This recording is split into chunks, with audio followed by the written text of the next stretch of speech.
The upcoming events on Earth will divide people with extreme precision. People will be sorted very precisely. Humanity will be divided into two groups. One group of believers with no hypocrisy and another group of hypocrites with no faith. Time will come when religion will be removed from the earth, leaving behind only the worst of people, whose lives will be filled with desires and sins, with no mention of Allah whatsoever. These are the people upon whom the hour will come. How will the earth reach this stage, and how will all of this happen? Let's see. After the conquests during the time of the Mahdi, and after Isa ibn Maryam, peace be upon him, descends, and the Antichrist, Ya'juj, and Ma'juj are defeated, the earth will be filled with prosperity. Islam will spread across the earth in an unprecedented way, and peace will prevail among creatures and people. The blessings of this era will extend to the environment, with crops flourishing and animals coexisting peacefully. Justice and equity will dominate, creating a glimpse of paradise on earth. So much so that the Prophet, peace be upon him, said people will live for 7 years without enmity between two individuals. These 7 years will be during the era of Isa, peace be upon him. After that, people will start changing again, and their souls will not remain as they were. The excessive comfort and blessings they live in will begin to corrupt them. This corruption won't occur overnight, but will creep in gradually as people's attachment to worldly pleasures grows stronger and their awareness of their spiritual duties weakens. This will continue until Isa, peace be upon him, passes away and humanity begins to lose its way once more. When Allah knows what is in people's hearts, He will test the believers among them. These tests are not meant to punish, but to purify. They serve as reminders of the temporary nature of this world and the importance of prioritizing the hereafter over fleeting pleasures. Let's explain this with an example. If you have a child whom you spoil and provide with everything he wants, it's likely that at some point he will rebel against you or behave poorly if he doesn't get what he wants. Similarly, adults, whether young or old, may also become rebellious, albeit in a different way. When a person has all their needs met, they may begin to crave even more pleasures and become more attached to worldly things, possibly neglecting worship over time, like not praying on time or fasting, until they eventually find themselves consumed by desires. If they don't restrain themselves, they might even abandon their faith entirely. After a long period of living in luxury, some believers will hold firm to their faith and worship, and Allah will then take the souls of all believers on earth through a wind that will come upon people. Every person with even a grain of faith in their heart will die upon exposure to this wind. The Prophet, peace be upon him, described it as a cold wind from the direction of Syria, and no one who has in his heart as much as a grain of good or faith will remain on the earth without being taken. And even if one of you had entered the interior of a mountain, it would come in where he was and take him. At that time, all believers on earth will die, and only the worst of people will remain. Those remaining will live in a very animalistic manner. The Prophet ﷺ described them as being light as birds and having the dreams of predators. This means their minds will be light and they'll quickly follow their desires, without wisdom or thought.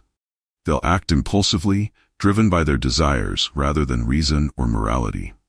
They'll live like this for a period until Satan appears to them and offers them something new. This new thing they will be introduced to is idol worship, which will seem new to them. Since they have no knowledge of religion or history, they will be fascinated by it and start worshiping idols. Life will appear even more delightful to them at this time. The Prophet, peace be upon him, described them as having abundant wealth and good living conditions. Eventually, the Kaaba will be demolished. Someone from Abyssinia, whom the Prophet described as a dark-skinned man with skinny legs, will destroy it stone by stone. This event suggests that there will be no Muslims left to defend it, allowing him to dismantle it without resistance. Those left in the final days will hear the first blowing of the trumpet, as mentioned in a hadith of the Prophet, peace be upon him. The first person to hear the trumpet will be a man fixing a trough for his camels. The sound will be enormous, and when he hears it, he will collapse, as will the others. Then the hour will commence. Everything in the universe will change, and no creature will remain alive, only the Creator, Almighty. After that, Allah will command the sky to send down rain, which will cause all creatures to be resurrected again. While today's world is filled with challenges, Islam continues to spread widely and quickly. Throughout the signs of the hour, generations of Muslims have faced their own set of challenges to their faith. If we stick to the Quran and Sunnah, then we are well prepared for these challenges. The Prophet ﷺ left us with clear guidance. I leave behind two things, the Book of Allah and my Sunnah, and if you hold firmly to these, you will never go astray. The ultimate message is clear. All this is temporary abode, a test of faith and perseverance of this world. But the trials of the end times are daunting, and the faithful may rise in devotion and seek Allah's mercy. Being Muslims, we should try to be true to our faith and live in accordance to our faith, contributing positively to the societies we are in, and at our death will be remembered as righteous. The end times events are not meant to cause fear, but rather to prepare, hope, and make us closer to the Creator. In moments of doubt, remember the Quranic promise. Indeed, with hardship comes ease. May that be a motivation for us all to live righteous throughout our lives as we go towards the eternal life to come, with every moment of this world a step ahead of Allah's infinite mercy in paradise. In the face of these trials, it's essential for every believer to cling to their faith and remember that hardship often precedes ease. Allah's promise of guidance and support for the steadfast will never fail. Those who had never heard of Islam before are now aware of it, and those who previously had a distorted image of Islam now understand its true form. Some may believe that religion is declining and that the upcoming generation is corrupt, but this is a misconception. There are still many young people firmly holding on to their faith and distinguishing right from wrong, even if they don't outwardly show it.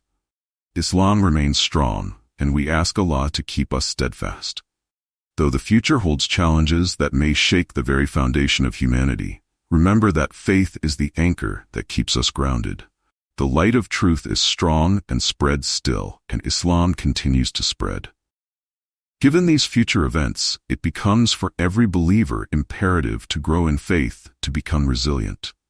If, however, individuals and communities are strong in regular worship, sincere supplications, commitment to learn and teach the principles of Islam, then they will surely withstand these trials to come. Speaking of the challenges of the end times, it will also be an instrument in the hands of the unity of the Ummah in withstanding those challenges. A mutual support, understanding, and collective adherence to the Quran and Sunnah will maintain steadfast faith of the believers in their hearts. These lessons are a guide for strengthening our connection to Allah and permanence in belief. May we approach this new world with patience, hope, and total trust by reminding ourselves that these struggles here on earth are just ways to spiritual cleanse us and bring us closer to our Creator. We should be among those who live their lives in righteousness and leave a legacy of faith and goodness. There are vast and profound signs of the hour, a reminder and a lesson in each. If you want me to delve into and explain some of these signs more in future videos, leave a comment below. Leave your thoughts, questions. That input helps guide what we talk about next. Best case scenario, let's learn and reflect together. May we continue to stay steadfast, keeping our faith and values just as we do, in readiness for that which shall come, knowing in Allah. And let us be among the believers, and establish us steadfast until the end of time. Ameen.